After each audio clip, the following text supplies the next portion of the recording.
ప్రతి సందర్భం ప్రత్యేకం, ప్రతి సంబరం శాశ్వతం. మీ one stop shopping destination Mysore Saree Udyog.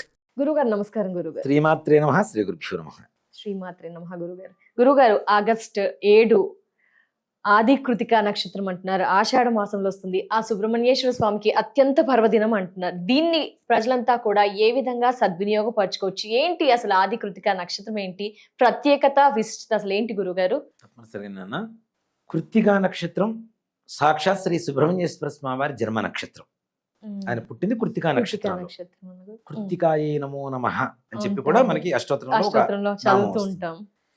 ఆయన పేరుతో ఒక మాసం కూడా ఉంది మనకి మాసాల్లో, అదే కార్తీక మాసం. దేనికి అంటే కార్తీక పౌర్ణమి రోజున కృత్తికా నక్షత్రం వస్తుంది. ఆ మాసానికి అంటే పౌర్ణమి రోజున ఏ నక్షత్రం వస్తుందో మాసానికి అధిపతిగా ఆ నక్షత్రం ఉంటుంది. కాబట్టి కార్తీక పౌర్ణమి రోజున కృత్తికా నక్షత్రం వస్తుంది కాబట్టి కృత్తికా నక్షత్రాధిపతి కార్తికేయుడు కాబట్టి కార్తీక మాసం, కార్తికేయుడి మాసం కార్తీక మాసంగా మనకు పిలువబడుతూ ఉంటుంది. అలాగే కృత్తికా నక్షత్రంలో ఉండేటువంటి ఒక లక్షణాలు చెప్పుకోవాలి అంటే నాన్న, ముఖ్యంగా లీడర్షిప్ క్వాలిటీస్. సేనా నాయకుడు ఎవరు మనకి? సుబ్రహ్మణ్యేశ్వర స్వామి వారు. సేనా నాయకుడు సుబ్రహ్మణ్యేశ్వర స్వామి వారు. నాయకుడు అంటేనే లీడర్ కదా, అంతే కదా? నాయకుడు అంటే లీడర్. సో నాయకత్వపు లక్షణాలు కలిగినటువంటి గొప్ప నక్షత్రం కృత్తికా నక్షత్రంగా చెప్పుకోవచ్చు. అలాంటి నక్షత్రంలో పుట్టి నక్షత్రానికి అధిపతి అయినటువంటి వాడు సుబ్రహ్మణ్యేశ్వరుడు. మనం ఆయన్ని అనేక రకాలుగా పిలుచుకుంటుంటాం. సుబ్రహ్మణ్యేశ్వరుడు అంటాం, స్కందుడు అంటాం, అలాగే మనకి మురుగన్ అంటాం, మురుగన్ అంటాం. ఇక్కడ అంటే ఆయనకి షష్ఠి అనేటువంటిది కూడా విశేషం అన్నాను. ఎందుకు అంటే 6 ముఖములు కలిగినటువంటి వాడు. షష్ఠి అంటే ఎంత? 6 కదా. ఆయన జన్మ తిథి కూడా షష్ఠి. అలాంటిది ఆషాఢ మాసంలో ఎందుకు వచ్చిన కృత్తికా నక్షత్రాన్ని విశేషంగా చేస్తాం అన్నటువంటి విషయానికి వస్తే, ఆషాఢ మాసం దేవతా ఉపాసనకి దేవతల పూజలకి చాలా విశేషమైనటువంటి రోజులుగా చెప్పుకోవచ్చు. వాతావరణం సమశీతోష్ణాలు ఉంటుంది. వేడి ఎక్కువ ఉండదు, చల్లదనం ఎక్కువగా ఉండదు, వర్షాలు బోరును పడిపోయేటువంటి సీజను కాదు. అన్నీ సమశీతోష్ణాలు ఉంటాయి. భక్తిపరంగా కూర్చోవాలి అంటే అన్నీ కూర్చొని ఒక స్థాయికి వెళ్ళిన తర్వాత వాన ఎండ చలి ఏది ఉండదు. కానీ ప్రారంభ దశలో ఉన్నటువంటి వాళ్ళకి ఈ 3 సమానంగా ఉండగలిగితేనే వాడు బుద్ధి కుశలత ఏర్పడుతూ ఉంటుంది. మనస్సును ఒక చోట కేంద్రీకరణ చేయడానికి అవకాశం ఉంటుంది. అవునా? ఇలాంటి సమయం ఆషాఢ మాసం. ఈ ఆషాఢ మాసంలో ముఖ్యంగా మనకేంటి, మనకు ఆషాఢ మాసం అలాగే శూన్యమాసాలు ఇవన్నీ ఉంటాయి. తమిళనాడులో ఆషాఢ మాసాన్ని విశేషంగా చేస్తారు సౌర సిద్ధాంతం ప్రకారం. మన శ్రావణ మాసాన్ని ఎంత గొప్పగా చేస్తామో వాళ్ళు ఆషాఢ మాసాన్ని అంత గొప్పగా చేస్తారు. మనమే కొంచెం నెగ్లెక్ట్ చేస్తాం. ఆషాఢ మాసం అంటే ముహూర్తాలు ఉండవు, మంచి రోజులు కావు. మరి దీంట్లో గురు పౌర్ణమి వస్తుంది, తులకాదశి వస్తుంది, ఆడి కృతికోత్సవం వస్తుంది, మనకి చాతుర్మాస దీక్ష ఈ నెలలోనే ప్రారంభం చేస్తారు. పీఠాధిపతులు మఠాధిపతులు తులకాదశి రోజు నుంచి మొదలు పెడతారు మనకి. అవునా? ఇంత విశేషమైనటువంటి రోజులు ఇవి. మనము దేవతా ఆరాధనకి విశేషమైనటువంటి రోజులు. అంతేకాకుండా ఆషాఢ మాసాన్ని ముఖ్యంగా ఎందుకంత పవిత్రంగా తీసుకోవాలి అంటే, వర్షాలు పట్టడానికి రైతులకి కరెక్ట్ అయినటువంటి అనుకూలంగా ఉండేటువంటి రోజులు. ఏరువాక పౌర్ణమి తర్వాత వాళ్ళు చక్కగా నాటుకోవడానికి, దున్నుకోవడానికి అనుకూలమైనటువంటి వాతావరణం ఉండేటువంటి రోజులు ఒకటి. అలాగే కొత్తగా పెళ్ళైనటువంటి ఆడపిల్లలు పుట్టింట్లోనే ఉంటారు, అదొక రకమైనటువంటిది. దానికి బోనాలు చేసుకోవడానికి ముఖ్యంగా ఆడపిల్లలు ఉండాలి ఇంట్లో. కోడళ్లతో పాటు ఆడపడుచులు ఉండాలి. ఆడపడుచులు, కొత్తగా పెళ్ళైన ఆడపడుచులు ఆటోమేటిక్గా పుట్టింట్లోనే ఉంటారుగా. అవునా? అసలు ఇంకోటి కూడా, ఆషాఢ మాసంలో ఆడపిల్లలు కొత్తగా పెళ్ళైన వాళ్ళు అత్తగారింటి ఎందుకు రావాలనేది కూడా ఒక పెద్ద సమస్య. చాలా మంది ఏంటంటే అత్త కోడలు ఒక వాకిట్లో ఉండకూడదు, కడప దాటకూడదు. ఏమవుతుంది ఉంటే అలా ఏదో జరిగిపోతుంది. అసలు అత్త కోడలకి ఆషాఢ మాసం లెక్క కాదు, భార్యాభర్తలకి లెక్క. అవునా గురుగారు? అత్త కోడలకి లింక్ చేసేసారు. అంటే ఒకటి చెప్తాం, మన దాంట్లో ఒక రహస్యమైనటువంటి పద్ధతిలో చెప్పుకుంటూ వచ్చారు. బయటికి చెప్పుకుంటే ఓపెన్ గా చెప్తే బాగుండదు అనేటువంటిది. దీంట్లో 2 రకాలు ఉంటాయి నాన్న. పూర్వకాలంలో పెళ్లిళ్ళు జరిగేవి ఆషాఢ మాసంలో. రైతు కుటుంబాలు పూర్వకాలంలో, ఈ ఉద్యోగాలు సద్యోగాలు తక్కువ. పూర్వకాలంలో కేవలం మొత్తం మన వ్యవసాయం మీదనే ఆధారపడ్డ జీవితాలు మనమన్నీ. అవునా? అవును కొత్తగా గురువు. పెళ్ళయింది, ఆషాఢ మాసం దుక్కి దున్నాలి, విత్తనాలు వేయాలి, తండ్రి గారు ఒక్కళ్ళే బయలుదేరి వెళ్ళిపోవాలి, కొడుకు కొత్తగా పెళ్ళయింది, తొందరగా నిద్ర లేవడు, అప్పుడు పేరు ఎవరికి వస్తుంది? కోడలకు వస్తుంది.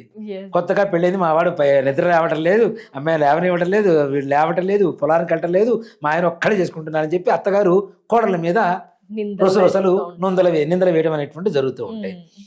అలాంటి సమయంలో నిందలు వేయకుండా ఉండేందుకు కోడల్ని అత్తగారింటికి కాకుండా పుట్టింటికి పంపించడం అనేటువంటిది ఒక రకమైనటువంటి దారి. ఇది కానీ ఇది కాస్త చేంజ్ అవుతూ చేంజ్ అవుతూ అత్త అత్త కోడళ్ళు. కోడళ్ళకి అంతేకాకుండా scientific. ఆషాఢ మాసంలో సైంటిఫిక్ గా తీసుకుంటే ఆ సమయంలో భార్యాభర్తల సంగమం జరిగితే ఆ సమయంలో అమ్మాయి గర్భవతి అయితే పుట్టేటువంటి పిల్లలు అన్సీజన్ లో పుడతారు, వాళ్ళు ఆరోగ్యవంతంగా ఉండడానికి అవకాశం ఉండదు, కాబట్టి భార్యాభర్తల్ని విడిగా ఉంచండి.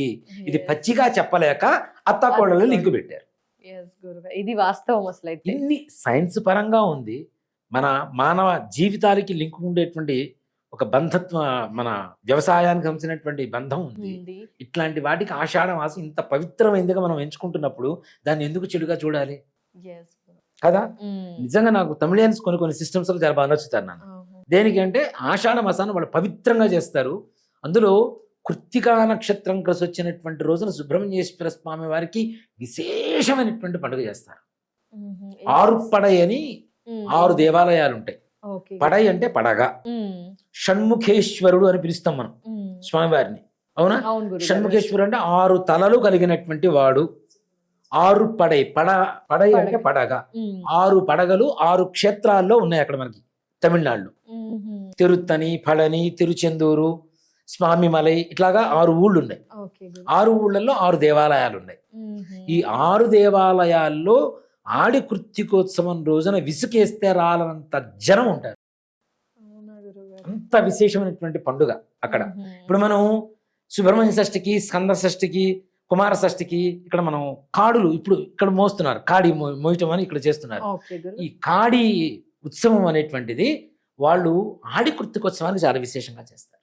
Okay, గురు. ఆ రోజు చేస్తారు. పాల కావిడి, పన్నీరు కావిడి అని చెప్పి 2 కావళ్ళు ఉంటాయి. ఉహు. ఒక దాంట్లో నీరు, ఒక దాంట్లో పాలు.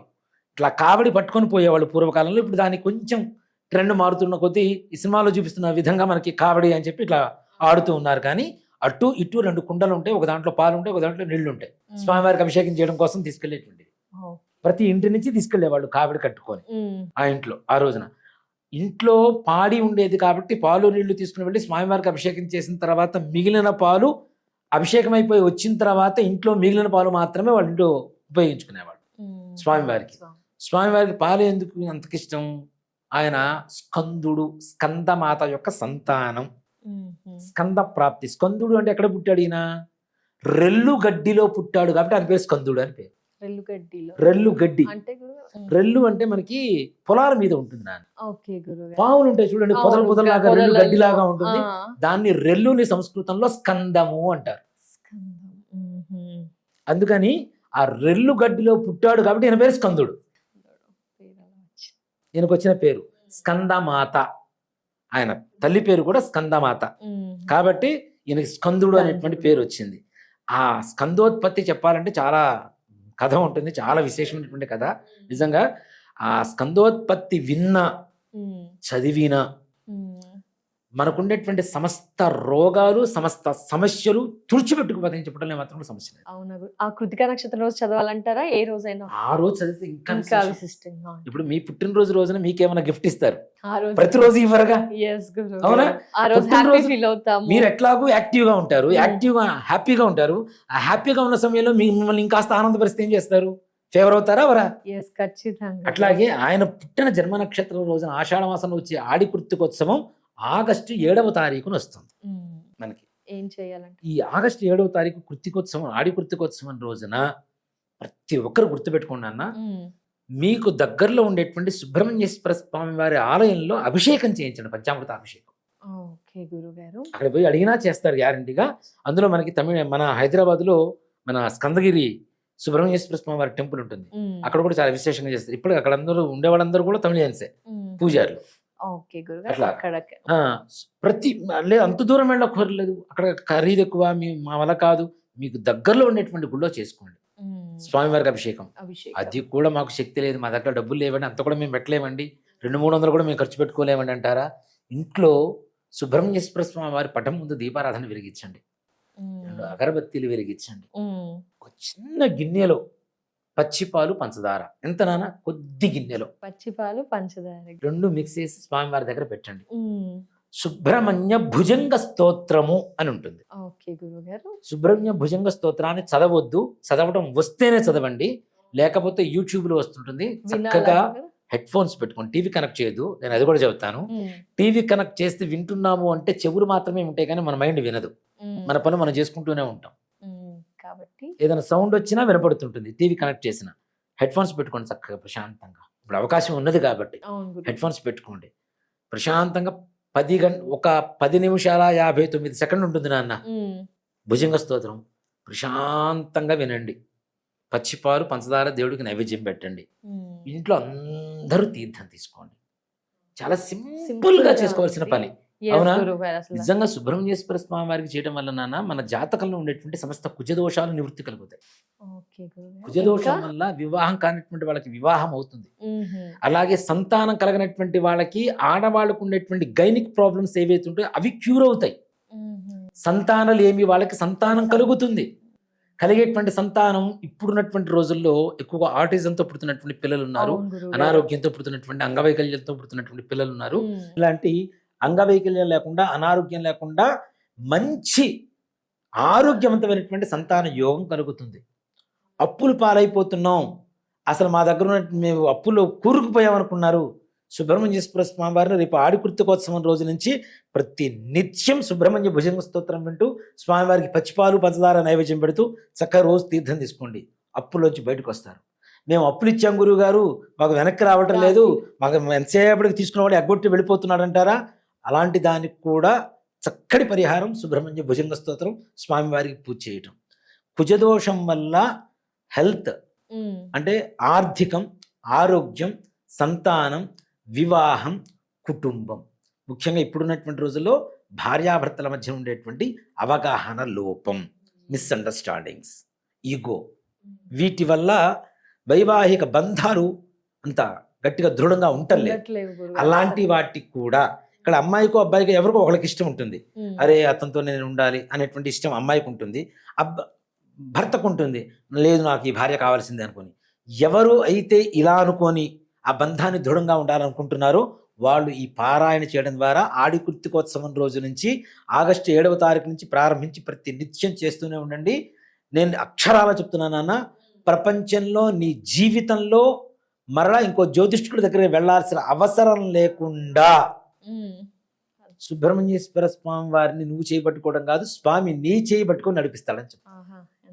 దానికి నేను సింపుల్ ఒక చిన్న ఉదాహరణ చెప్తాను. ఎగ్జాంపుల్, నేను సుబ్రహ్మణ్యేశ్వర స్వామి వారిని చాలా విశేషంగా పూజ చేస్తుంటాను. నేను కూడా మా ఆంజనేయ స్వామి వారి దేవాలయంలో చిన్న విగ్రహం నాన్న, ఇంతే 1 feet ఉంటారు స్వామివారు. ఆయనకి ఇలానే జ్యోతిష్ శాస్త్రంలో ఎవరికన్నా దోషాలు ఉంటే సుబ్రహ్మణ్య స్వామి వారికి అభిషేకం చేసుకోండి అమ్మా ఇన్ని వారాలని చెప్తూ ఉంటా. ఇప్పటికి 2004వ సంవత్సరం నుంచి నేను అభిషేకం చేస్తూనే ఉంటాను. నేనే చేస్తాను మంగళవారం. నాకు వచ్చేటువంటి ఆర్థికం గురించి నేను చేయను. స్వామివారికి అభిషేకం చేస్తే ఒక రకమైనటువంటి సంతృప్తి. మీరు పర్సనల్ గా చేస్తూ అందరికి అభిషేకం చేస్తాం. చేసిన తర్వాత జనాలు కూడా మా వాళ్ళలో అలవాటు పడిపోయింది, మీరు చేసినంతగా ఇంకెవరు చేసినా మాకు ఆ సంతృప్తి రాదు, ఆ సంకల్పం మీరు బాగా చెప్తారు, మా అభిషేకం మనస్ఫూర్తిగా చేస్తారు, అది అర్థమైపోతుంటుంది కదా. ఇష్టంతో చేసేదానికి డ్యూటీ వైజ్ చేసేదానికి చాలా తేడా ఉంటుంది. సో మీరు ఇష్టంతో చేస్తారు, చాలా మనస్ఫూర్తిగా చేస్తారు అంటుంటారు.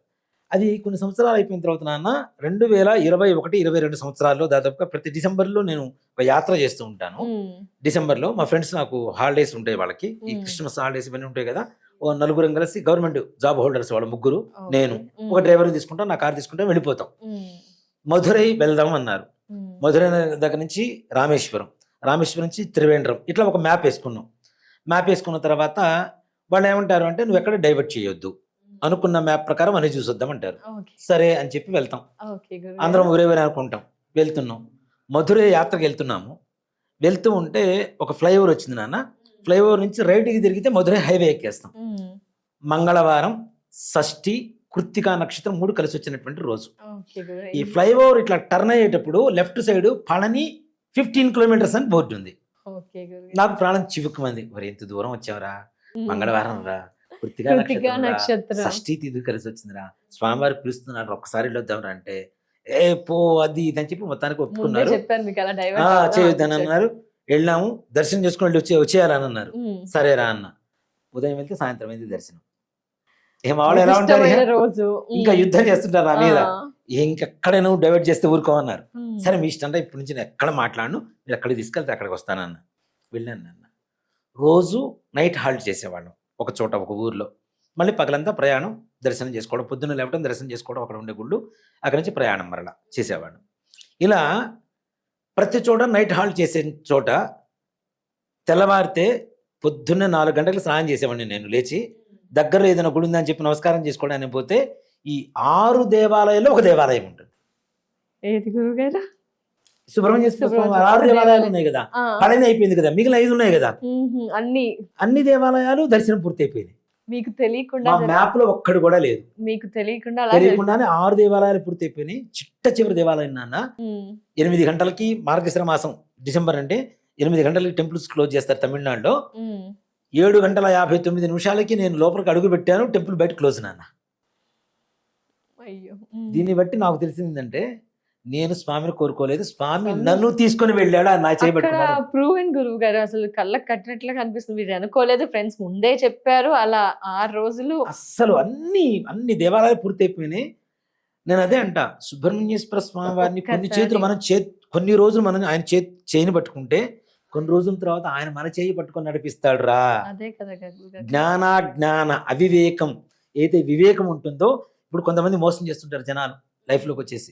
అసలు ఎవరిని నమ్మాలో ఎవరిని నమ్మకూడదో ముందుగా డెసిషన్ ఆయన తీసుకొని మన దగ్గర పంపిస్తాడని చెప్తా. అంత గొప్ప శక్తి నాయకుడు. అక్కడ అందులో మీకు పళనిలో కూడా దండవేలు అంటారు, ఆయన దండం పట్టుకొని ఉంటాడు చేత్తో. పళనిలో ఉండేటువంటి స్పెషల్ నాన్న, నిజంగా చెప్తున్నా, ప్రపంచంలో మరో సుబ్రహ్మణ్యేశ్వర స్వామి దగ్గర లేదు కాకలేదు. ఎందుకంటే 9 రకాల విషాలతో విగ్రహాన్ని తయారు చేశారు అక్కడ. 9 రకాల విషయాలతో విగ్రహం తయారు చేశారు. అదేంటి విషయం అంటే, అసలు ఎంత మన పూర్వీకులు ఎంత సైంటిఫిక్ గా ఆలోచించారో చూడండి. ఏ రకమైనటువంటి రోగాన్నైనా ఆయన మీద నుంచి జారువారినటువంటి నీళ్లు కానీ తీర్థం కానీ తీసుకుంటే పోతాయి. పళనిలో 9 రకాల, అక్కడ పంచామృతం స్పెషల్ అక్కడ స్వామివారికి భస్మాభిషేకం చేస్తూ ఉంటారు. అస్సలు అభిషేకం చూడాలే కానీ నాన్న కన్నులో పండుగ అనమాట. దండపాణి అంటారు ఆయన్ని. అసలు స్వామివారు కర్ర పట్టుకొని నిల్చొని ఉంటారు, వయ్యాగా నిల్చొని ఉంటారు. స్వామివారు చూడటానికి కూడా విగ్రహం ఎంత అద్భుతంగా ఉంటుందంటే 9 రకాల విషయాలతో నవపాషాణాలతో తయారు చేసినటువంటి విగ్రహానికి అభిషేకం చేసినటువంటి నీళ్లు ఒక్కసారి తాగామా మనకు ఉండేటువంటి సమస్త రోగాలు కూడా సంపూర్ణంగా నయమై సంపూర్ణంగా మానసికంగా దేహపరంగా ఆరోగ్యవంతులుగా దృఢవంతులుగా తయారవుతాం. ఏమాత్రం కూడా సంశయం లేదు. అంత గొప్ప దేవాలయాన్ని ఇలాంటి రోజుల్లో సందర్శించుకోవాలంటే కష్టమవుతుంది, కానీ జీవితంలో ఒక్కసారైనా సరే 6 దేవాలయాలు, స్వామివారి సుబ్రహ్మణ్యేశ్వర స్వామివారి దేవాలయాలు. ఇప్పుడు నేను మళ్ళీ పేరు కూడా చెప్పాల్సిన అవసరం లేదు, గూగుల్ కొడితే 6 గూగుల్ కొడితే ఆటోమేటిక్ గా వస్తుంది. అన్ని ఒక 150-200 కిలోమీటర్ల దగ్గరలోనే ఉంటాయి నాన్న. తంజావూరు వీటి దగ్గరలోనే ఉంటాయి మొత్తం. కాబట్టి అన్ని దర్శించదగ్గ క్షేత్రాలు. ఈ రోజులో చేయకపోయినా ఆ రోజు నుంచి సుబ్రహ్మణ్యేశ్వర స్వామి వారి ఆరాధన మొదలు పెట్టండి. మీరు ప్రయత్నం చేయకుండా మిమ్మల్ని తీసుకుని వెళ్ళి ఆయన్ని దర్శనం ఆయన ఇచ్చేలాగా చేయకపోతే నన్ను అడగండి. తప్పకుండా గురుగారు, అసలు మాటల ద్వారా ఇప్పుడే వెళ్ళాలి అని అనిపిస్తుంది, లేకపోతే పూజ మొదలెట్టాలి అని అయితే కృతజ్ఞత కలిగింది గురుగారు. ధన్యవాదాలు గురుగారు. ఆది కృతికోత్సవం గురించి పూర్తి వివరణ చాలా స్పష్టంగా అద్భుతంగా వివరించినందుకు, కొత్త విషయాన్ని కూడా మాకు పరిచయం చేస్తూ వచ్చారు గురుగారు. ధన్యవాదాలు. శ్రీమాత్రే నమః. శ్రీ గురుభ్యో నమః.